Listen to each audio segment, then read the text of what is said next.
Another important topic with native plant landscaping is to discuss this difference between cultivars and wild ecotype plants. The top picture there is a wild ecotype, Rudbeckia fulgida, black-eyed Susan, as you might find it on a roadside. So it's sort of a thin, spindly plant. It looks like a wild plant.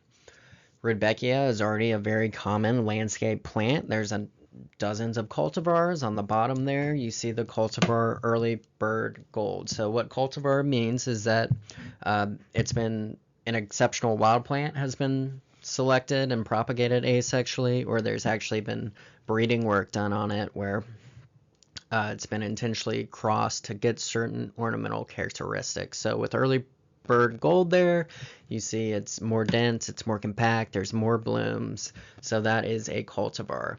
Wild ecotype, typically grown from seed. They're genetically, well, they're always grown from seed. They're genetically diverse, and they're reliable pollinator and host plants that will function the way they do in a setting that's not managed by humans. Cultivars, there's been a human hand there to alter the bloom time, to alter the growth habit, disease resistance, which could be beneficial, and sometimes the color.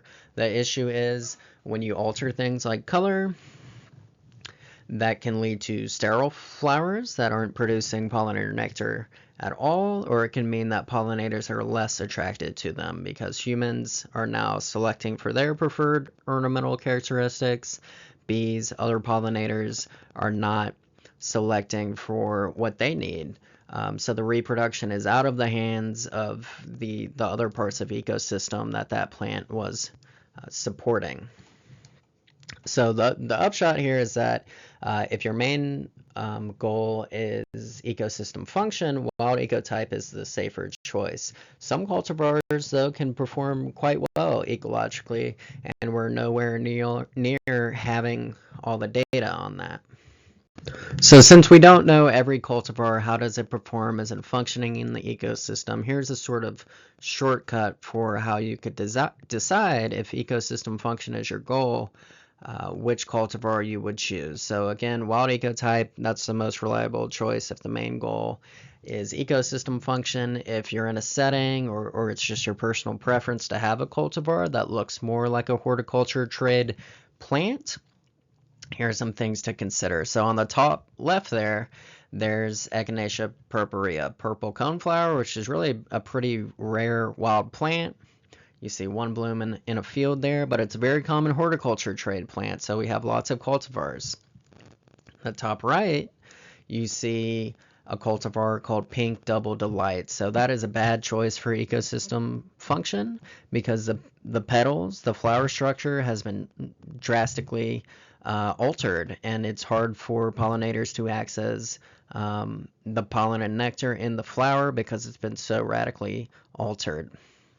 In the bottom right, you have a green echinacea. That is the cultivar Green Jewel. Color change can also be an issue, both with the foliage for host plants, caterpillar preference, and also for pollinators finding the plant and their preference for a flower. So in general, stay away from color change if supporting pollinators is a preference. The bottom left, you see Magnus, the cultivar called Magnus. In that case, the flowers look very similar to the wild ecotype plant. The flower color and structure has not been altered. You're just getting more compact growth, more blooms, perhaps longer lasting. There could be some chemical differences there in because of those alterations, but overall, that one's the most likely to perform like a wild ecotype plant. And again, sometimes pollinators actually prefer a cultivar, but overall, most of the time they will prefer a wild ecotype plant, or your safest bet is to get a cultivar that looks in color and in structure like the wild ecotype plant. Here's an example of a cultivar that's not performing ecosystem function like the wild type plant would. So on the right, that's wild hydrangea, Hydrangea arborescens, which is a native shrub here. The tiny flowers in the middle are the functional flowers. On the edge of that plant, you see some sterile florets. which look nice, and they must look nice to pollinators as well to draw them in, but those don't actually produce any pollen or nectar, so pollinators can't actually access anything in them. They're false flowers.